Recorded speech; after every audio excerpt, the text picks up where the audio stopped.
ہوش تو دلاؤ. اپنے حالت ان سے سمجھتی نہیں ہے, خود وہ ہوش میں نہیں ہوتے. بھنگے پینا, چرسے پینا, شرابے پینا اور ممبروں پر چڑھ کر آ کر پھر مدعے کرنا, نہ جانے کیا کیا حرام کام کرنا. کوئی پوچھو کون ہے, سید صاحب ہے, فلاں سید صاحب ہے, فلاں شبیر صاحب ہے, فلاں سید صاحب ممبر رسول پر کھڑے ہو کر ایسے چوم رہے ہیں, چاٹ رہے ہیں اس کو. پوچھو تو صحیح سید بنا کہاں سے؟ یہ مدعے کی پیداوار سے سید بنا ہوا. کہتے ہیں تمہارے یہاں ممبر اتنے سستے کہ ہر گہرے گہرے کو اٹھا کر تم ممبروں پر کھڑا کر دیتے. تم سے پھر خود ان باتوں کے جواب دیے نہیں جاتے جو تمہارے ذاکرین وقت تک کر کے چلے جاتے. اعلیٰ حضرت کہتے ہیں تیری نسل پاک میں ہے بچہ بچہ نور کا, تو ہے عین نور, تیرا سب گھرانہ نور کا. سرکار فرما رہے تھے کہ اگر میری 40 بیٹیاں ہوتی تو میں ایک ایک کر کے 40 کی 40 عثمان کے نکاح میں دے دیتا. عثمان غنی کی طرف سے بیعت لینا اس بات کا اعلان تھا کہ میں عثمان کے دل کی گواہی بھی پیش کر رہا ہوں. اما بعد فاعوذ باللہ من الشیطان الرجیم بسم اللہ الرحمن الرحیم. لقد رضی اللہ عن المؤمنین اذ یبایعونک تحت الشجرۃ آمنت باللہ صدق اللہ العظیم. ان اللہ وملائکتہ یصلون علی النبی یا ایھا الذین آمنوا صلوا علیہ وسلموا تسلیما. صلاۃ والسلام علیک یا سیدی یا رسول اللہ وعلی آلک و صحابک یا سیدی یا حبیب اللہ. مولانا صلی وسلم دائما ابدا علی حبیبک خیر الخلق کلہم منزہ عن شریک فی محاسنہ فجوہر الحسن فیہ غیر منقسم. یا اکرم الخلق مالی من الوذ بہ سواک عند حلول الحادث الأعظم.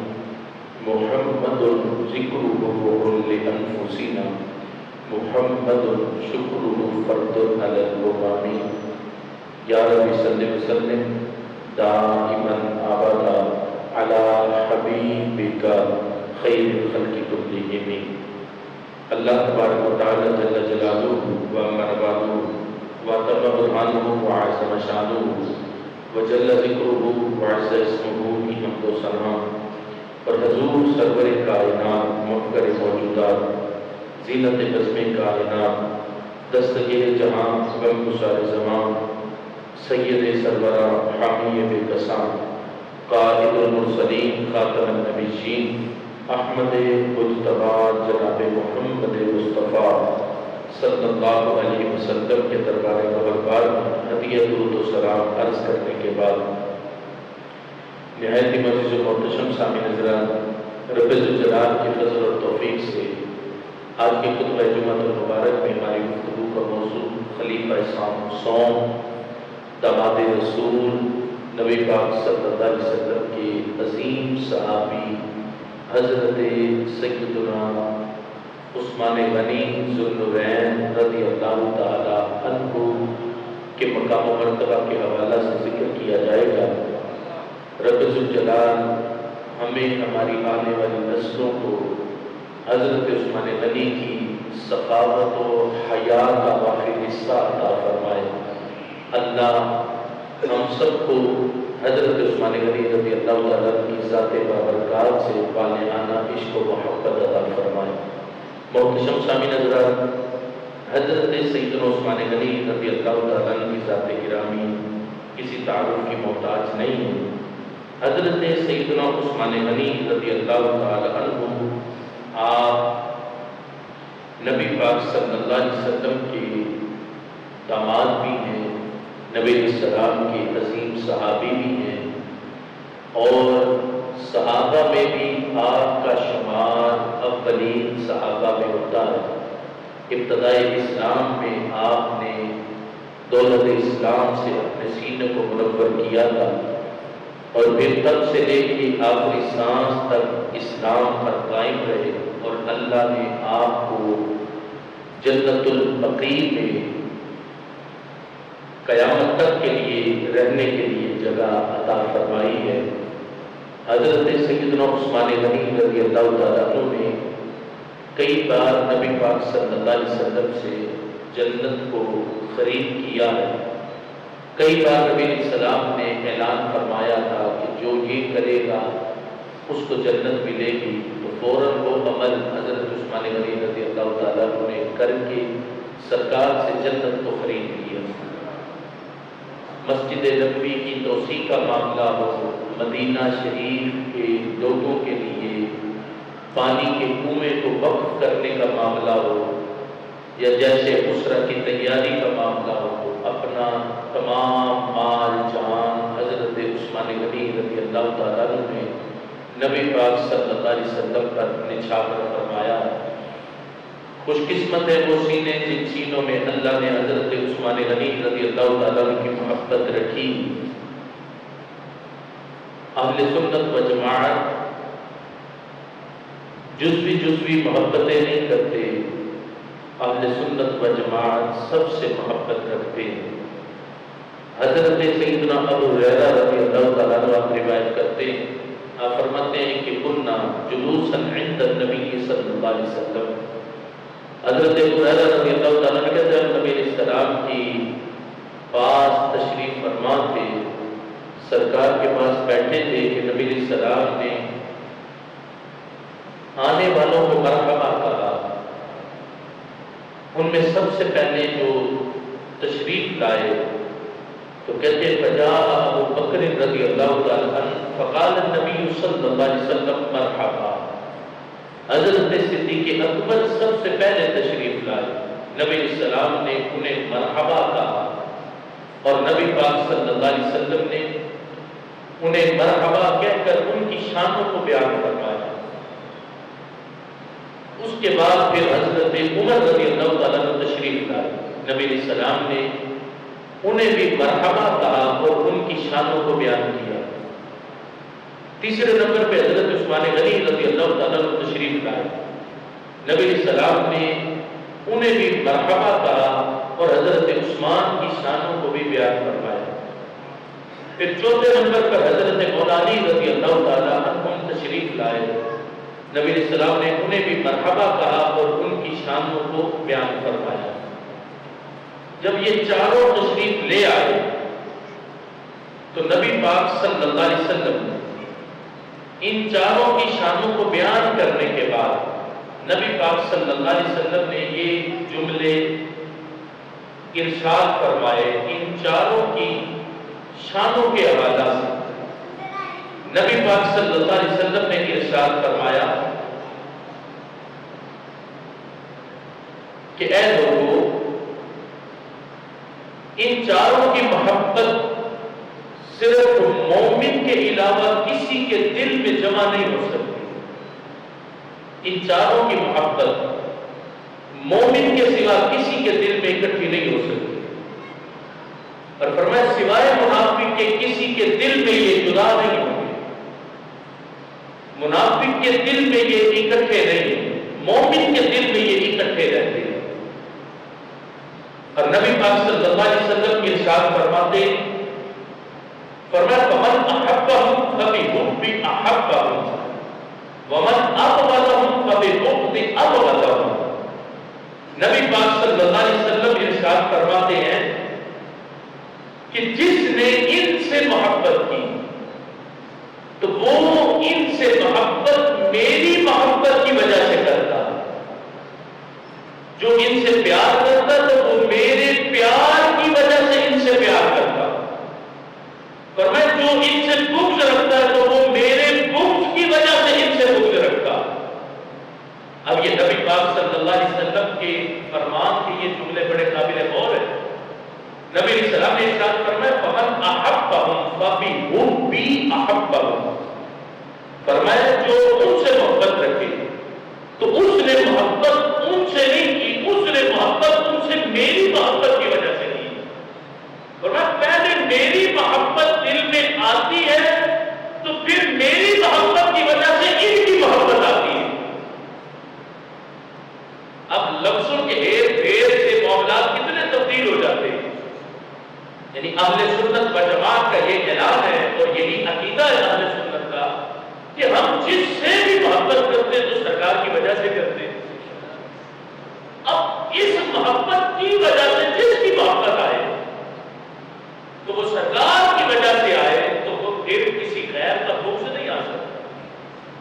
ان میں سے کسی کا بغض پھر سینے میں نہیں آ سکتا۔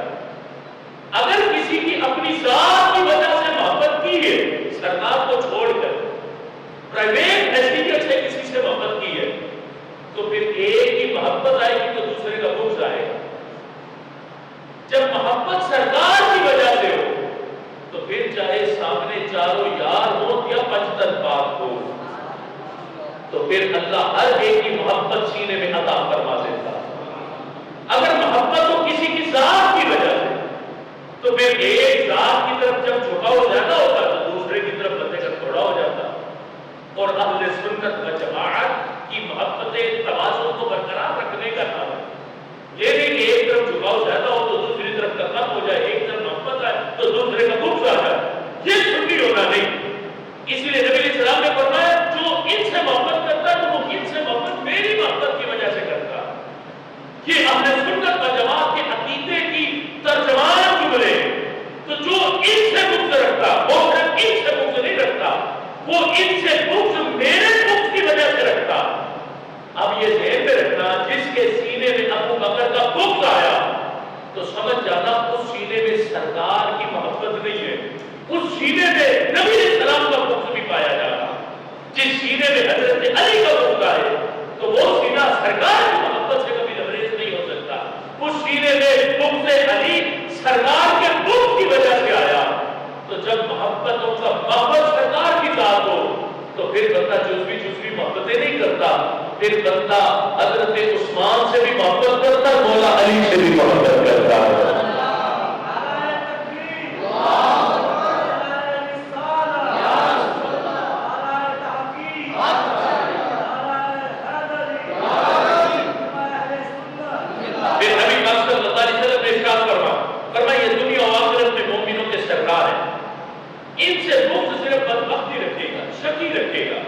اور ان سے محبت صرف متقی مومن رکھے گا، ان سے محبت صرف متقی مومن رکھے گا۔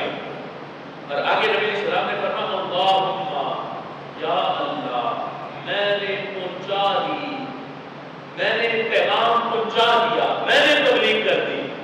اب نبی علیہ السلام کے ان جملوں کے بعد کہا گیا کہ دیواروں کے اطراف اور مسجد کے دروازوں کی چوکھٹ پکارنے لگی۔ کیا پکارا انہوں نے؟ کہا اے اللہ ان سے بغض رکھنے والوں پر لعنت فرما، جو ان سے بغض رکھے ان پر لعنت فرما۔ اور دیواروں کی جڑوں سے آواز آئی آمین کی۔ ان کلمات کو سن کر 30 یہودیوں نے کلمہ پڑھ کے اسلام قبول کر لیا۔ یہ خلفائے اربعہ کی محبت کے جملے جو نبی اسلام نے اپنی زبان سے بیان کرنا۔ آج حضرت عثمان غنی رضی اللہ تعالیٰ عنہ کا ذکر کرنا اور محبت کا پیغام دینا، یہ اس ذمہ میں نہیں کہ اوروں کا بغض تو عثمان کی محبت کے جملے نکل رہے ہیں، وہ غیروں کا طریقہ ہے۔ ہمارے سینے تینوں کی محبت سے لبریز ہے تو زبان سے عثمان غنی کی شان کا بیان کیا جاتا۔ یہ نہیں کہ تینوں کا بغض ہے اور عثمان سے محبت ہے۔ اللہ کا فضل ہے ہم ساروں سے محبت کرنے والے، کیونکہ جب محبت کا ماحول سرکار کی ذات ہے تو اس لیے ہم سرکار کی آل سے بھی محبت کرتے، سرکار کے سارے اصحاب سے بھی محبت کرتے ہیں۔ ہاں افضلیت کا معیار جدا جدا، افضلیت کا مقام جدا جدا۔ افضلیت حضرت صدیق اکبر کا پہلا نمبر، عثمان عمر فاروق کا دوسرا، عثمان غنی کا تیسرا اور حضرت مولا علی رضی اللہ تعالیٰ عنہ کا چوتھا نمبر ہے۔ اب اس پر بھی قرآن و سنت سے دلائل موجود ہیں، سینکڑوں دلائل، ہزاروں دلائل قرآن و سنت سے موجود ہے کہ افضلیت میں پہلا نمبر صدیق اکبر کا، دوسرا حضرت عمر فاروق کا، تیسرا عثمان غنی کا، چوتھا حضرت مولا علی رضی اللہ تعالیٰ عنہ کا۔ اب افضلیت کے معیار کے لحاظ سے بھی ہمارا غیروں کے ساتھ جو اختلاف ہے وہ اختلاف آج ساری دنیا کے سامنے۔ غیروں کے ہاں افضلیت کا معیار خاندان سے ہونا، افضلیت کا معیار خاندان سے ہونا۔ وہ کہتے حضرت مولا علی رضی اللہ تعالیٰ اہل بیت میں سے، اس لیے وہ سب سے افضل ہے، اس لیے ہم افضل مانتے ہیں حضرت مولا علی کو کہ وہ سردار کی اہل بیت میں سے۔ اہل سنت کے ہاں افضلیت کا معیار یہ خاندان سے ہونا نہیں، افضلیت کا معیار اہل ہاں کثرت ثواب کا ہوگا. یہ ذہن میں رکھ لینا. اہل سنت کی افضلیت کا بیان کثرت ثواب کا ہوگا, تقویٰ اور پرہیزگاری کا ہوگا. اب مبارکہ دلیل کیا حضرت صدیق اکبر کی افضلیت کے لحاظ سے قرآن مجید فرقان حمید میں رب ذوالجلال فرماتا ہے ان اکرمکم عند اللہ اتقاکم. اللہ فرماتا ہے کہ میرے ہاں سب سے زیادہ مقام و مرتبہ اور عزت والا وہ ہے جو تم میں سب سے زیادہ متقی. یہ ہے افضلیت کا بیان. رب کے ہاں قرآن کے حکم سے جو سب سے زیادہ تقوی والا وہ رب کے ہاں سب سے بڑا عزت والا. اب قرآن مجید فرقان حمید میں مسا یجنب الاتقا کی شان موجود ہے. یہ اتقا جو سپرلیٹو ڈگری ہے تقوی کی, اللہ نے کس کی بیان فرمائی؟ حضرت صدیق اکبر کی. اور ادھر رب کہتا ہے کہ میرے ہاں بیان تقوی ہے, اور تقوی میں سب سے زیادہ متقی جس کو رب نے شان عطا فرمائی متقی ہونے کی وہ ذات حضرت صدیق اکبر کی ہے. اس لیے اہل سنت کے ہاں افضلیت کا معیار نسب نہیں ہے, خاندان سے ہوگا نہیں, کثرت ثواب کا ہوگا. اور وہ کثرت ثواب اور تقوی کے لحاظ سے پہلا نمبر اللہ اور اس کے رسول اور حضرت صدیق اکبر کے کردار اور عبادات کے لحاظ سے قرآن و سنت نے حضرت صدیق اکبر کو عطا فرما دیا. اب پھر اس لحاظ سے جو پھر حضرت عثمان غنی اور حضرت مولانا رضی اللہ تعالیٰ عنہما میں جو افضلیت کے لحاظ سے شان ہے, وہ شان اور مقام و مرتبہ کیا ہے؟ یاد رکھنا ہمارے سلف کا یہ عقیدہ, ہمارے سلف کا یہ عقیدہ کہ حضرت عثمان غنی رضی اللہ تعالیٰ عنہ کا تیسرا نمبر ہے افضلیت میں. تیسرا نمبر حضرت عثمان غنی رضی اللہ تعالیٰ عنہ اور چوتھا حضرت مولانا رضی اللہ تعالیٰ عنہ کا. یہ ہمارے سلف کا عقیدہ. اس کے بارے میں عبدالعزیز قرآنی رحمۃ اللہ تعالیٰ علیہ آپ نے پوری فصل باندھی اور بات کو ذکر کیا. آپ فرماتے ہیں کہ تیسرا باب جو شروع کیا اس کی پہلی فصل خطنین رضی اللہ تعالیٰ عنہما میں افضل کون ہے؟ خطنین حضرت عثمان علی رضی اللہ تعالیٰ عنہما میں افضل کون ہے؟ آپ کہتے ہیں خطنین کے بارے میں لوگوں نے اختلاف کیا. صحیح اور مشہور مذہب یہ ہے کہ افضل حضرت عثمان رضی اللہ تعالیٰ عنہ پھر علی رضی اللہ تعالیٰ عنہ, اور ہمارے نزدیک یہی پسندیدہ, ہمارے نزدیک یہی پسندیدہ. اس پر پہلی دلیل آپ نے پیش کروائی. آپ فرماتے حضرت علی رضی اللہ تعالیٰ عنہ آپ سے مروی کہ امت میں سب سے افضل ابو بکر پھر عمر پھر عثمان رضی اللہ تعالیٰ عنہ ہے. یہ حضرت علی رضی اللہ تعالیٰ عنہ سے مروی. اور ابو داؤد شریف نے حضرت ابن عمر رضی اللہ تعالیٰ عنہ سے روایت کیا کہ رسول اللہ صلی اللہ علیہ وسلم کی حیات میں ہم کہا کرتے تھے کہ نبی کریم صلی اللہ علیہ وسلم کی امت میں آپ کے بعد افضل ابو بکر پھر عمر پھر عثمان رضی اللہ تعالیٰ عنہ. یہ حضرت عبداللہ بن عمر رضی اللہ تعالیٰ عنہ نبی علیہ السلام کی ظاہری حیات میں کہتے ہم یہی کہا کرتے تھے کہ سرکار کے بعد افضل ابو بکر پھر عمر پھر عثمان. آپ فرماتے ہیں حضرت ابو ہریرہ رضی اللہ تعالیٰ عنہ روایات کا حاصل یہ ہے کہ صحابہ کرام کا جمع غفیر کہا کرتا تھا کہ امت میں سب سے افضل ابو بکر پھر عمر پھر عثمان رضی اللہ تعالیٰ عنہ ہیں. پھر ہم خاموش ہو جاتے تھے. یہ افضل ہونے میں تیسرا نمبر جو حضرت عثمان غنی رضی اللہ تعالیٰ عنہ کا فرامین رسول صلی اللہ علیہ وسلم کے لحاظ سے اور صحابہ کے اجماع کے لحاظ سے, اجماع صحابہ ہے اس پر. کہتے ہیں کہ حضرت علی رضی اللہ تعالیٰ کا نام اس لیے نہ لیتے کہ اس وقت آپ کی عمر مبارک کم تھی. حضرت علی رضی اللہ تعالیٰ کی عمر مبارک تھوڑی تھی. اور حدیث میں صحابہ سے مراد عمر رسیدہ صحابہ ہے, کیونکہ حضرت علی رضی اللہ تعالیٰ کو تمام صحابہ میں خلفاء کے بعد افضل ہے. کہتے ہیں اس بات کو سمجھ لو کہ تمام صحابہ میں خلفاء ثلاثہ کے بعد افضل حضرت مولانا رضی اللہ تعالیٰ عنہ بھی ہیں. اب حضرت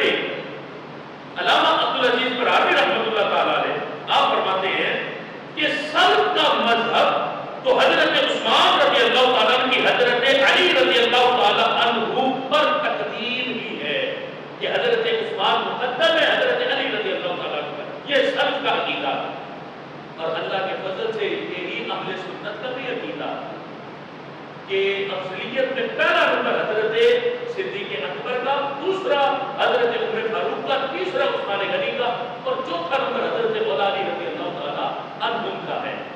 اس بات کو اپنے ذہن میں پختہ کر کے رکھنا. اور یہ ابھی کچھ دنوں کے بعد پھر فتنوں کے دروازے کھلنے والے ہیں، یعنی نئے نئے طرز کے فتنے کھلنے والے. وہ جن ذاکرین کو آج اپنے کپڑے سنبھالنے کا ہوش نہیں ہے، ان کو بھی ممبروں پر کھڑے کر کے اہل بیت اطہار کی شان کو بیان کروایا جاتا. جن سے اپنے کپڑے نہیں سنبھلتے وہ اہل بیت کی شان کو بیان کرتے ہیں، تو وہ اہل بیت کی شان کو کیسے بیان کریں گے؟ وہ بغض صحابہ کو لے کر حب اہل بیت کا بیان کرتے ہیں. تو یہ حب اہل بیت نہیں، یہ بغض اہل بیت بھی ہے، بغض صحابہ بھی ہے. ہم کہتے ہیں پہلے ان کو کچھ ہوش تو دلاؤ، اپنے حالت ان سے سمجھتی نہیں ہے، خود وہ ہوش میں نہیں ہوتے. ہنگے پینا، چرسے پینا، شرابے پینا اور ممبروں پر چڑھ کر آ کر پھر مدعے کرنا، نہ جانے کیا کیا حرام کام کرنا. اور کچھ وہ کون ہے، سید صاحب ہے، فلاں سید صاحب ہے، فلاں شبیب صاحب ہے، فلاں سید صاحب ممبر رسول پر کھڑے ہو کر ایسے چوم رہے ہیں، چاٹ رہے ہیں اس کو. پوچھو تو صحیح سید بنا کہاں سے؟ یہ مدعے کی پیداوار سے سید بنا ہوا ہے، یہ سید نہیں ہوتا. اس لیے تو آگے وہ کھڑے ہو کے صحابہ کی توہین کرتے ہیں، کبھی حضرت صدیق اکبر پر، کبھی حضرت عمر فاروق پر، کبھی حضرت عثمان غنی پر، کبھی حضرت عائشہ صدیقہ پر، کبھی ازواج مطہرات پر. جو خود مدعے کی پیداوار ہے وہ کیا سمجھیں گے عظمت اہل بیت کو، وہ کیا سمجھیں گے عظمت صحابہ کو. اس لیے ہم کہتے ہیں تمہارے یہاں ممبر اتنے سستے کہ ہر ایرے گہرے کو اٹھا کر تم ممبروں پر کھڑا کر دیتے ہو. تم سے پھر خود ان باتوں کے جواب دیے نہیں جاتے جو تمہارے ذاکرین وقت تک کر کے چلے جاتے. کہیں معاذ اللہ حضرت علی کو رب سے بڑھایا جاتا. ان ذاکروں کی تقریریں سن کے دن وہ کہتے ہیں علی رب کا خالق ہے معاذ اللہ، علی رب کا رازق ہے معاذ اللہ، علی نے رب کو پیدا کیا ہے معاذ اللہ. یہ ہے ان کی حالت. پورا رزق ان باتوں کا جواب نہیں دے سکتا اور تم اپنے ممبروں کے تقدس کو پامال کرواتے ہو. ان چھچوروں سے پھر کہہ رہا ہوں جن سے اپنے کپڑے نہیں سنبھلتے، جن کو اپنے ننگے ہونے کی فکر نہیں ہے، وہ آج اہل بیت کی محبت کو ممبروں پر کھڑے ہو کر بیان کر رہے ہیں. اس لیے اللہ کا فضل ہے، اہل سنت و جماعت ہم 18 ذوالحج کی حقیقت کو دنیا کے سامنے بیان کرتے ہوئے دنیا کو بتانا چاہتے ہیں. 18 ذوالحج عید غدیر کا دن نہیں، مظلوم مدینہ حضرت عثمان غنی کی شہادت کا دن ہے رضی اللہ تعالیٰ. اس لیے اس حقیقت حال کو اپنے سامنے رکھنا، ورنہ یہ 18 ذوالحج سے فتنے شروع ہوں گے اور پھر تواتر کے ساتھ محرم کے مہینے میں یہ فتنے داخل ہو جائیں گے اور پھر جگہ جگہ پر تبرع کے دروازے کھولے جائیں گے. آج فلاں مقام پر اہل بیت کی محبت کا جلسہ تھا، پوچھو کیا ہوا؟ صحابہ پر تبرع کیا گیا. حضرت فاطمہ کی شان کا جلسہ تھا، پوچھو کیا ہوا؟ حضرت عائشہ کی ذات پر کیسے اچھالا گیا. یہ ہے ان کے جلسے. اللہ کا فضل ہے یہ 18 ذوالحج کی حقیقت حضرت عثمان غنی کی شان کو بیان کرنے کا یہ اجتماع ہے. لیکن توہین کا ایک بھی پہلو نہیں. اللہ کے فضل سے صحابہ کی شان بھی بیان کی جا رہی اور اہل بیت کے مقام کو بھی بیان کیا جا رہا. یعنی ہمارے یہاں وہ طرز نہیں کہ ہم حضرت عثمان غنی کی شان کو بیان کریں تو ہمارے دل میں کسی کا بغض ہے. ہمارا دل بغضوں سے پاک ہے.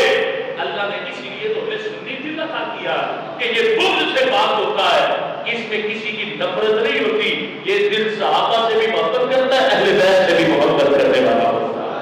نعرہ تکبیر، نعرہ رسالت، نعرہ خلافت، نعرہ حیدری، حب صحابہ، حب صحابہ، حب صحابہ. اب اس لحاظ سے حضرت سیدنا عثمان غنی رضی اللہ تعالیٰ عنہ جن کو ذوالنورین کہا جاتا ہے، دو نور والے، ذوالنورین دو نور والے. اعلیٰ حضرت مجدد دین و ملت فرماتے ہیں نا، نور کی سرکار سے پایا مشالہ نور کا، او مبارک تم کو ذوالنورین جوڑا نور کا. ذوالنورین ہے، دو نور والے ہیں. کہا کہ دو صاحبزادیاں شکیل بار دیگرے حضرت عثمان غنی رضی اللہ تعالیٰ عنہ کے نکاح میں سرکار نے وحی الہی کے ذریعے دی، اپنی خواہش پر نہیں، رب کی وحی کے حکم پر سرکار نے حضرت رقیہ اور ام کلثوم رضی اللہ تعالیٰ عنہ کا نکاح حضرت عثمان غنی رضی اللہ تعالیٰ عنہ سے فرمایا۔ ان دو صاحبزادیوں کے ساتھ نکاح کی وجہ سے آپ ذوالنورین بنے۔ ہم پہلے بھی کہہ چکے، دیکھو نا منافقت کی حالت کیا ہے اور جہالت کی انتہا کیا ہے۔ 14 نمبر چونکی پر آج بھی فلیکس لگا، لکھا ہے شان حضرت سیدنا عثمان غنی ذوالنورین۔ ان دو صاحبزادیوں کے ابا جی کے نور کا انکار ہے، اور جن کے سبب دو صاحبزادیوں کے وہ دو نوروں والے بنے تو ان کو ذوالنورین مانا جا رہا۔ تو ہم کہتے ہیں کیوں منافقت کا دورہ میں یاد رکھتے ہو؟ میں تو کئی بار کہتا ہوں کہ منافقت کے دورے میعاد کو چھوڑو، یہ تم اپنی جہالت دکھانے ہو دنیا کو۔ یا تو حضرت عثمان غنی کے نور کا بھی انکار کرو کہ یہ دو نوروں والے نہیں، ان کو دو نور والا نہ لکھو، یا پھر سرکار کے نور کا بھی انکار چھوڑو، ان کو بھی نور والا مانو۔ ہم تو صرف ان دو صاحبزادیوں کے آنے کی وجہ سے عثمان غنی کو جو شان ملی صرف کسی کے قائل نہیں۔ اعلیٰ حضرت کہتے ہیں تیری نسل پاک میں ہے بچہ بچہ نور کا، تو ہے عین نور تیرا سب گھرانہ نور کا۔ بڑی صاحبزادی حضرت زینب بھی نور، چھوٹی صاحبزادی حضرت فاطمہ الزہرا رضی اللہ تعالی عنہا بھی نور۔ ان کے بدنوں سے جو آئے اللہ نے سارے گھرانے کو نور ہونے کی شان عطا فرمائی ہے۔ ہم صرف سرکار کی آل اولاد کو بھی نور نہیں مانتے، خود سرکار کو بھی نور مانتے۔ سرکار نور ہے تو آگے ان کے صدقے عثمان غنی نوروں والے بنے، ذوالنورین بنے، یہ شان۔ اور پھر پورے انبیاء کی امتوں میں یہ شان صرف حضرت عثمان غنی کو حاصل ہے۔ یہ پہلے بھی عرض کر چکے، یہ شان صرف حضرت عثمان غنی رضی اللہ تعالی عنہ کو حاصل ہے کہ کسی نبی کی دو صاحبزادیاں یکے بعد دیگرے کسی بھی شخص کے نگاہ میں آئی ہوں، یہ شان اللہ نے پوری امتوں میں صرف حضرت عثمان غنی کو عطا فرمائی ہے۔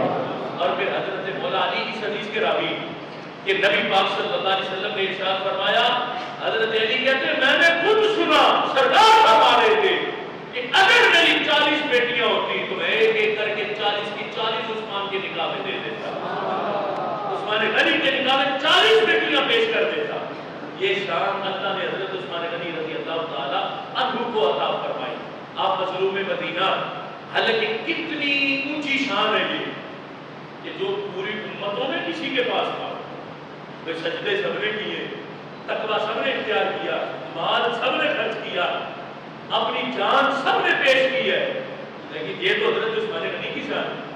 لیکن اس شان کے باوجود ہم افضلیت عثمان غنی کے قائل نہیں، اتنی بڑی شان ہونے کے باوجود افضلیت عثمان غنی کے قائل نہیں کہ یہ افضلیت عثمان غنی ہے کہ پوری امتوں میں کسی کو وہ شان نہیں ملی جو شان ہم نے حضرت عثمان غنی کو عطا فرمائی۔ ہم پھر بھی افضلیت، پھر بھی ہم کہتے ہیں کہ یہ افضلیت کا معیار نہیں، افضلیت کا معیار وہی ہے جو اہل سنت کے ہاں تقویٰ ہے، پرہیزگاری ہے، کثرت ثواب ہے۔ ہم پھر بھی کہتے ہیں کہ پہلا نمبر حضرت صدیق اکبر کا ہے، دوسرا عمر فاروق کا ہے، تیسرا عثمان غنی کا ہے، چوتھا حضرت مولا علی رضی اللہ تعالی عنہ کا ہے۔ اس لحاظ سے ان فتنوں کے حالات کو دیکھ کر 18 ذوالحج کی حقیقت کو دنیا کے سامنے پیش کرنا کہ وہ مظلوم مدینہ ہے، مظلوم مدینہ جن کو ظلماً مدینہ شریف میں حضرت سیدنا عثمان غنی رضی اللہ تعالیٰ عنہ کو شہید کیا گیا۔ اور آج 18 ذوالحج کو عید غدیر بنا کر کئی لوگ آج 18 ذوالحج کی حقیقت کو لوگوں کے ذہنوں سے باہر کرانا چاہتے ہیں اور بھلوانا چاہتے ہیں۔ ہم کہتے ہیں ہم تمہارے فتنے کو دیکھ کر حضرت عثمان غنی رضی اللہ تعالیٰ عنہ کی شہادت کے دن کو نہیں بلا سکتے۔ ہمیں یاد ہے 18 ذوالحج عید غدیر نہیں بلکہ شہادت حضرت عثمان غنی کا دن ہے۔ اس لیے پہلے بھی کہہ چکا ہوں عید غدیر اہل سنت کے بڑے خطرات میں سے کوئی عقیدہ نہیں ہے، یہ بت کا کھڑا ہوا دن ہے۔ آج وہ عید غدیر کے نام پر عرفان جا جیسا شخص بھی پھسل گیا اور وہ عید غدیر کو عثمان غنی کی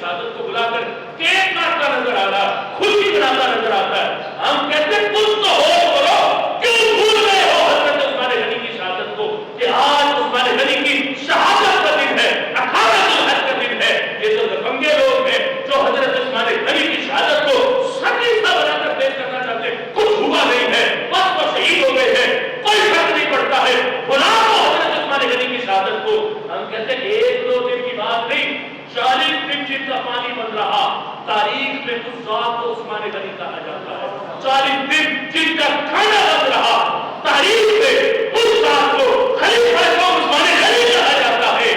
تم آج تک پیتے نظر آتے ہو وہ مظلوم مدینہ جن کو مدینہ شریف کی سرزمین پر پانی بند ہے، کھانا بند ہے، 40 دن تک دروائیوں کا محاصرہ ہے، اور پھر ظلمن ان کو شہید کیا جاتا ہے۔ آج ان کو تاریخ کے اوراق سے مٹا کر تم لوگوں کے ذہنوں سے اس کو معاف کرانا چاہتے ہو۔ عید غدیر کے جشن جیسی خلیل جشن کو لاز کر کے ہم نہیں بھولنے دیں گے، نہ بھولیں گے، نہ ذہنوں سے مٹنے دیں گے۔ 18 ذوالحج جشن غدیر نہیں بلکہ شہادت عثمان غنی ہے رضی اللہ تعالیٰ عنہ۔ سبیل بھی لگے گی، لنگر بھی بٹے گا، دنیا کو بھی بتائیں گے کہ آج جشن کا دن نہیں، حضرت عثمان غنی کی یاد کا دن ہے۔ یاد رکھنا، عثمان غنی رضی اللہ تعالیٰ عنہ کی یاد تازہ کرنا، یہ سرکار کو راضی کرنا، یہ نبی علیہ السلام کو راضی کرنا۔ نبی علیہ السلام کے باوفات صحابہ میں سر فہرست جن صحابہ کا نام ہے ان میں ایک چمکتا نام حضرت عثمان غنی رضی اللہ تعالیٰ عنہ، جنہوں نے اپنا مال، اپنی جان، اپنا سارا کچھ پیش کیا۔ آج بھی لوگ حضرت عثمان غنی کی ذات پر تبرہ کرتے نظر آتے، نہیں فلاں تھا، نہیں فلاں تھا، یہ تھا، وہ تھا، انہوں نے یہ کیا، انہوں نے وہ کیا۔ کئی طرح سے حضرت سیدنا عثمان غنی رضی اللہ تعالیٰ عنہ پر آج جو تان کیے جاتے، ان تانوں میں سے ایک دو کو پیش کر کے گفتگو کو ختم کرنا چاہتا ہوں۔ حضرت عثمان غنی رضی اللہ تعالیٰ عنہ پر تان کرنے والوں میں سے ایک تان تو بڑا مشہور تان جس کو پہلے بھی ہم پیش کر چکے، وہ مصری شخص تھا جس نے آ کر بخاری شریف کے اندر وہ روایت موجود ہے، حضرت عبداللہ بن عمر رضی اللہ تعالیٰ عنہ سے سوال پوچھے تھے اور پھر نعرہ بھی لگایا تھا، اللہ اکبر، میں وہ حقیقت کو پہنچ گیا ہوں، یعنی میں نے حضرت عثمان غنی کے بعد اللہ جو بغض تھا میرے سینے میں اس کی حقیقت کو آپ کی زبان سے پا لیا، تو اس نے اس حقیقت کو پانے پر اللہ اکبر کا نعرہ لگایا۔ اب نعرہ تو سچا تھا لیکن موقع غلط تھا کہ یہ موقع نعرہ تکبیر کے لگانے کا نہیں تھا، تو فوراً ایکشن لیا ان صحابی رسول صلی اللہ علیہ وسلم نے۔ وہ کئی بار پیش کر چکے، وہ مصری شخص آیا، اس نے آ کر کہا تھا حضرت عثمان غنی رضی اللہ تعالیٰ عنہ کے بارے میں، کہا بتاؤ کہ حضرت عثمان غنی غزوہ بدر میں شریک تھے، احد میں شریک تھے، بیعت رضوان میں حاضر تھے؟ آپ نے کہا نہیں، تینوں میں نہیں تھے۔ اب یہ جواب سن کے اس نے کہا اللہ اکبر، پھر تو میرے سینے میں جو حضرت عثمان غنی کا بغض ہے پھر وہ بالکل سچا کہ نہ بدر میں ہے، نہ احد میں ہے، نہ ہی وہ بیعت رضوان میں ہے۔ تو آپ نے فوراً اس کی پکڑ فرمائی، فوراً اس کو جواب دیے کہ بدر میں کیوں نہیں تھے، احد میں کیوں نہیں تھے، اور بیعت رضوان میں کیوں نہیں تھے؟ آج من کنت مولا فاز علی مولا، سرکار کا ہاتھ اٹھا کے مولا علی کا اعلان کرنا حدیث حق ہے، صحیح حدیث ہے، سنی کا اس حدیث پر ایمان ہے، لیکن جو معنی اس حدیث سے رزق نے لیا، ہم کہتے ہیں یہ تو بتاؤ حضرت مولا علی کا ہاتھ افضل ہے، زیادہ شان رکھتا یا سرکار کا اپنا ہاتھ زیادہ شان رکھتا؟ فیصلہ تم کرو، خود بولیں گے کہ حضرت علی کے مقابلے میں سرکار کے ہاتھ کی زیادہ شان ہے۔ ہم کہتے ہیں ادھر سرکار نے مولا علی کا ہاتھ پکڑ کے اعلان کیا تھا، اور ادھر بیعت رضوان میں تو حضرت عثمان موجود نہیں تھے، حضرت عثمان مکہ میں تھے، اور نبی علیہ السلام نے کیا فرمایا تھا؟ نبی علیہ السلام نے فرمایا تھا یہ عثمان کا ہاتھ ہے اور یہ میرا ہاتھ ہے۔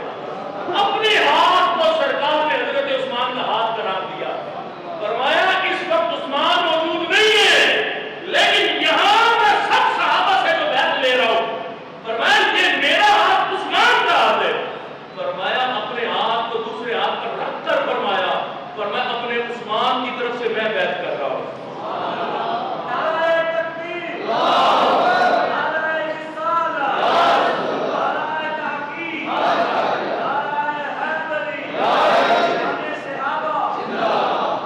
اب ان سے پوچھو نا پھر کس کے ہاتھ کی زیادہ شان ہے؟ میں کہتا ہوں اگر عثمان غنی موجود بھی ہوتے وہ اپنا ہاتھ سرکار کے ہاتھ میں رکھ دیتے، پھر بھی حضرت عثمان کے ہاتھ کو وہ مقام نہیں حاصل تھا جو سرکار نے اپنے ہاتھ کو عثمان کا ہاتھ قرار حضرت عثمان کی عظمت کو بیان فرمایا. یہ ہے حقیقت, یہ ہے مقام حضرت سیدنا عثمان غنی رضی اللہ تعالیٰ عنہ. اور پھر اس سے آگے کی بات بھی دیکھو, سرکار نے اپنے ہاتھ کو ہاتھ پر رکھ کر عثمان کا ہاتھ قرار دے کر بیعت لی. اب دل کا پکا ارادہ ہو تو پتہ بیعت کرتا. حضرت عثمان تو ہے مدینے میں, مکہ میں, اور سرکار یہاں بیعت لے گئے. تو سرکار کا عثمان غنی کی طرف سے بیعت لینا اس بات کا اعلان تھا کہ میں عثمان کے دل کی گواہی بھی پیش کر رہا ہوں, کہ میرا عثمان کا دل بھی اس بات پہ راضی ہے کہ جو گواہی کے طور پر میں عثمان کے ہاتھ کی بیعت لے رہا ہوں, میرے عثمان کے دل کی بھی گواہی میں خود پیش کر رہا ہوں. یہ ہے مقام حضرت سیدنا عثمان غنی رضی اللہ تعالیٰ عنہ. ہم کہتے ہیں اگر پھر عید غدیر منانی ہے تو پھر عثمان غنی کی بیعت پر عید رضوان بھی منانی چاہیے, کہ یہ بیعت رضوان کے موقع پر عید رضوان بھی مناؤ, کہ یہ شان ہے عثمان غنی کی. سرکار نے اپنے آپ کو عثمان غنی کا ہاتھ قرار دے کر سرکار نے بیعت فرمائی حضرت عثمان غنی کی طرف سے. اور پھر خود مانو گے کہ حضرت علی کا ہاتھ ہے اور سرکار کا ہاتھ سرکار کا ہاتھ ہے. ظاہراً تو حضرت عثمان کا ہاتھ نہیں, ظاہراً سرکار کا ہاتھ ہے, لیکن محبوب نے فرمایا یہ میرا ہاتھ نہیں, یہ عثمان کا ہاتھ ہے. سرکار نے اپنے ہاتھ کو حضرت عثمان غنی کا ہاتھ قرار دیا. یہ ہے حضرت عثمان غنی رضی اللہ تعالیٰ عنہ کی شان. عید غدیر کے جشن منانے والوں پوچھو تو صحیح, جن کے کہنے پر جشن منا رہے ہو وہ کس نیت پر جشن مناتے, کس نیت پر جشن مناتے. یہ جتنے ہیں نا, یہ پہلے بھی میں کہتا ہوں, یہ نعت خواں نقیب اور خطیب جتنے ہیں سارے, ان کو بٹھا کر عقیدے کی بات پوچھو تو صحیح. عید غدیر کا جشن تو منا رہے ہو, پہلے یہ تو بتاؤ عید غدیر کا جشن کس بات پہ ہے. سرکار نے اپنا ہاتھ بلند کیا اور حضرت علی کا ہاتھ پکڑ کے بلند کیا اور فرمایا من کنت مولا فہذا علی مولا, جس کا میں مولا اس کا علی مولا. فرمان حق کے پہلے کہہ چکا ہوں, اور حدیث صحیح ہے.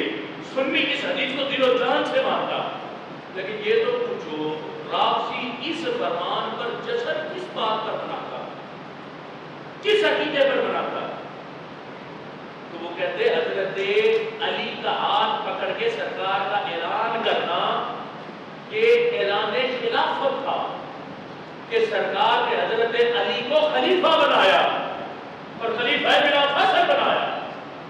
اب اس پر پہلے تینوں غاصب ہے, معاذ اللہ, حضرت ابوبکر و عمر تینوں غاصب ہیں جنہوں نے خلافت کو غصب کیا حضرت مولا علی سے. اب وہ تو جشن تینوں کو غاصب کہہ کے مولا علی کی خلافت بلا فصل کا منا رہے. بتا سنی تو کس عقیدے پہ جشن منا رہا, اس سے پوچھو نا کہ سنی کس عقیدے پہ جشن منا رہا, رافضی کے عقیدے پہ, کس عقیدے پر جشن منا رہا. اگر صرف ہاتھ پکڑ کر اعلان کرنے پر جشن منانا چاہنا تو پھر تو نبی علیہ السلام جب مسجد نبوی شریف سے تشریف لائے تھے, کئی روایات کے اندر موجود ہے, حدیث کی کئی کتابوں کے اندر یہ روایت موجود ہے, نبی علیہ السلام نے ایک ہاتھ میں صدیق اکبر کا ہاتھ پکڑا تھا اور دوسرے ہاتھ میں حضرت عمر کا ہاتھ پکڑا تھا. فرمایا جس طرح آج ان کا ہاتھ میرے ہاتھوں میں ہے, فرمایا اسی طرح قیامت کے دن بھی ان دونوں کا ہاتھ میرے ہاتھوں میں ہوگا. سرکار نے تو ان دونوں کے ہاتھ کو جنت تک کے لیے اپنے ہاتھ میں لے لیا, تو پھر ان کے ہاتھوں پر بھی جشن منانا چاہیے. پہلے صدیق اکبر کے اس ہاتھ اٹھانے پر جشن مناؤ, پھر عمر فاروق کے ہاتھ اٹھانے پر جشن مناؤ, پھر بیعت رضوان کو عید رضوان بنا کے جشن مناؤ, پھر من کنت مولا فہذا علی مولا پر جشن مناؤ, تاکہ پتہ چلے ہم صرف حضرت علی سے محبت نہیں کرتے, ہم پہلے تینوں خلفاء سے بھی محبت کرتے ہیں. لیکن یہ رفض کی بولی اور اس کے عقیدے پر آج جشن منانا اور 18 ذوالحج مظلوم مدینہ کی حقیقت کو بھول جانا, یہ رفض کی گندگی ہے, یہ سنی عقیدہ نہیں ہے. اس لیے اہل سنت و جماعت اپنے عقیدے کی فکر کرو اور قرآن و سنت کے نور کے سائے میں جو اللہ نے ستھرا عقیدہ ہمیں عطا فرمایا اس پر قائم رہ کر قرآن و سنت کے نور کے زیر سایہ جب زندگی بسر کریں گے, دنیا بھی سنورے گی, قبر بھی سنورے گی, اور اللہ حشر کے دن بھی انہی نیکوں کے قرب میں ہمیں جگہ عطا فرمائے۔ پھر پچھلے سال کی طرح ہم نے پچھلے سال بھی تنبیہ کی تھی اور اعلان کیا تھا، لیکن پچھلے سال صرف زبان سے اعلان کیا، اس سال زبان سے بھی کہہ اور پھر انشاءاللہ اگر یہ لوگ نہ رکے تو عملی اقدام بھی اس سال کر کے دکھائے۔ 18 ذوالحج کو جو گستاخیوں کے دروازے کھولے جاتے ہیں، پچھلے سال بھی اداروں کو جگہ بھی بتا رہے ہیں، چوک تمہارا والا پر 18 ذوالحج کو جو سبیلیں لگی تھی اس میں شبیلیں بنائی گئی تھی دو لوگوں کی کہ ایک نے دوسرے کا ہاتھ پکڑا ہے اور نیچے من کو تو مولا فاض علی مولا کی حدیث لکھی ہے۔ ہم کہتے ہیں اس سال اگر کسی نے یہ گستاخی کی ہم خود جا کے اس کے خلاف FIR لگائیں گے، ہم یہ گستاخیاں برداشت نہیں کر سکتے۔ یہ شبیہ اب بتاؤ کس کا ہاتھ ہے جس کے ہاتھ میں پکڑا ہوا اور تم نے بینر پر شبیہ بنا کے پیش کی ہے؟ مراد کیا ہے تمہاری؟ ایک شبیہ سرکار کی، معاذ اللہ ایک شبیہ حضرت مولا علی کی، یہ گستاخی نہیں تو اور کیا ہے؟ لیکن اس سال اگر کسی نے یہ گستاخی کی تو یاد رکھنا، ہم اداروں کو پہلے بتا رہے ہیں، اس علاقے کا SHO ذمہ دار ہوگا، اس کو پہلے سمجھا رہے ہیں کہ یہ تیرے علاقے میں اگر یہ قیام کام ہوا تو تجھے FIR کرنا پڑے گی، اور آئندہ ان گستاخیوں کے دروازے بند کروانے پڑے گے۔ اور محرم آنے سے پہلے سمجھانا چاہتے ہیں کہ ان کو لگام لے کے رکھنا۔ اگر اہل بیت اور ذاکرین نے حب اہل بیت کی آڑ میں کسی صحابی کے خلاف تبرہ کیا تو ہم چپ نہیں بیٹھیں گے، ہم FIR کرائیں گے۔ یہ محرم گستاخیوں کا مہینہ نہیں ہے، یہ محرم صحابہ اور اہل بیت کی محبت کو اجاگر کرنے کا مہینہ ہے۔ آج پورے محرم کی حقیقت کو معاذ اللہ پس پس ڈال کے گستاخیوں اور تبرہ بازیوں کی نظر کر دیا جاتا ہے۔ کہیں حضرت عائشہ کی توہین ہے، کہیں صحابہ کی توہین ہے، کہیں حضرت صدیق اکبر کی توہین ہے، کہیں حضرت امیر معاویہ کی توہین ہے، کہیں کسی پر لعن کیا جا رہا ہے، کہیں کسی پر لعن کیا جا رہا ہے۔ ہم ہرگز نہیں رکیں گے، یاد رکھنا، پہلے سمجھا کر رکھنا، ان کا کرائیٹیریا مقرر کرو کہ کس موضوع پر کس نے تقریر کرنی، اپنے حق میں رہ کر صرف اہل بیت کی شان کو بیان کرنا تو کرے، اور اہل بیت کی شان بھی وہ جو قرآن و سنت نے بیان فرمائی۔ یہ برداشت نہیں ہوگا کہ علی اللہ کا راضی ہے، علی اللہ کا خالق ہے، معاذ اللہ، یہ برداشت نہیں، یہ رب کی توہین ہے اور ہم نہیں برداشت کر سکتے۔ اور جہاں حب اہل بیت اور حب علی کی آڑ میں انبیاء کی توہین کی جاتی ہے کہ ہم حضرت علی کو نبیوں سے افضل مانتے ہیں، ہم ہر کسی توہینوں کے دروازے نہیں کھلنے دیں گے۔ اس لیے اللہ کے فضل سے ہم بیدار ہیں، ہم سوئے نہیں ہیں۔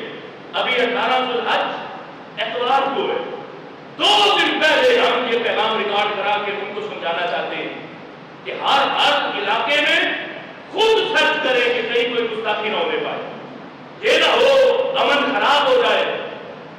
یہ امن والا پاکستان ہے، یہ امن والا پاکستان ہے، جب گستاخیاں ہوگی تو پھر امن کیسا رہے گا؟ اس لیے امن چاہتے ہیں تو عزتوں پہ پہرا دینا پڑے گا، چاہے صحابہ کی عزت ہو، چاہے اہل بیت کی عزت ہو، چاہے سارے نبیوں کی عزت ہو، چاہے ہمارے نبی اسلام کی عزت ہو۔ عزتوں پر پہرا دیا جائے گا تو امن قائم رہے گا، جہاں عزتیں اچھالی جاتی ہیں تو وہاں امن نہیں رہتے۔ اس لیے جن کی ایڈوں پر پلتے تھے وہ تو خود پریشان ہوئے۔ اس وقت جو حالات ہیں پوری دنیا کے وہ احباب کے سامنے، اسرائیل کا اعلان پر حملہ کرنا، اور یہ حقیقت حال ہے، ہونا کچھ بھی نہیں۔ آئے تو اسی اپنے جنرل مروا دیتے، وہ قاسم سلیمانی کو مروایا ہے، اسماعیل ہانیہ کو اپنے ملک میں بلوا کر غداری کی ہے اعلان میں، اور اب بھی کچھ نہیں، یہ غداری اپنے ہی جنرل پہلی بار میں مروا کر تو بڑے خوش ہو رہے، اور ہونا کچھ بھی نہیں ہے۔ وہ چھوٹی چھوٹی چیزیں انہوں نے چھوڑی ہیں کہ ہم اسرائیل پر حملہ کر رہے ہیں صرف دنیا کو دکھانے کے لیے، ورنہ پہلے کتنے جنرل انہوں نے مارے ہیں، یہ انہوں نے کچھ کیا؟ کچھ بھی نہیں۔ سعودوں یہ سب یہودیوں کے اعلیٰ ہے اور کچھ بھی نہیں ہونا. حقیقت حال بڑی چیزیں ہیں، بھلا ہو جائے گا، بھلا کریں گے، یہ ہوگا وہ ہوگا، ہونا کچھ بھی نہیں. انہوں نے ہی پالا، انہوں نے کھلایا. صدر صدام حسین کے خلاف پوچھو ان سے کل کس نے یہود سے ادھار کھا کے کس نے بغاوت کی تھی، کس نے صدر صدام حسین کے خلاف سارا کچھ اٹھایا تھا؟ یہی لوگ تھے سارے. آج بھی وہی غداریاں چل رہی. اللہ امت مسلمہ کی حفاظت فرمائے. بالخصوص کفر سے تو مسلمان لڑ ہی جاتے، لیکن جب غدار پڑ جائیں تو پھر مسلمانوں کی صفیں کمزور ہو جاتی. اللہ امت مسلمہ کی صفوں سے غداروں کو ختم فرمائے اور امت مسلمہ کو اتفاق و اتحاد عطا فرمائے. ایک ایک کر کے یہود سب کو ختم کرتے جا رہے ہیں، ایک ایک کر کے. وہ مصر ہو، شام ہو، لیبیا ہو، یمن ہو، عراق ہو، اور پھر غزہ کی پٹی ہو. اور اب دیکھ لو ایران کی سرزمین، اب سارے عرب ممالک بیٹھے تماشا دیکھ رہے. کوئی بولا، کوئی اٹھا کہ نہیں نہیں ایک اور ملک پر حملہ ہو گیا ہے، چلو کرنے کی ناطے کو ہمیں ہم اٹھ کے بولے. کوئی بھی نہیں. کہتے ہمارے گھر سلامت ہے، بچوں کر کے چلنے دو جو جیسے چلتا ہے. جس کو جو مارا جاتا ہے تماشا دیکھنے والوں کو بھی تماشا بن جاتا ہے. امت مسلمہ پھر کہہ رہا ہوں، جب تک متحد ہو کر جہاد کا اعلان نہیں کرتی، یہ یہودی کبھی بھی آرام نہیں کرے گا. یہودی کا ایک ہی علاج ہے، وہ ہے جہاد. جہاد ہوگا تو یہودی کا علاج ہوگا، ورنہ یہ یہودی کی ہوئی سر چڑھ کے ایک کر کے مسلمانوں کو دبا کرتا رہے گا. اور جب تک امت مسلمہ جہاد کا اعلان نہیں کرتی، اس وقت تک یوں ہی مارے جاتے رہے گا. آج اعلان کرے نا یہ امت جہاد کا، چند گھنٹوں کے لیے ہوگا اور برکت دیکھو کیسی بڑی ہوگی. اگر چند مہینوں کے لیے اعلان ہو جائے تو پھر فلسطین اور غزہ اور یہ سارے ملک یہود سارے اپنے دلوں میں چھپ جائیں. اللہ امت مسلمہ کو جذبہ جہاد عطا فرمائے.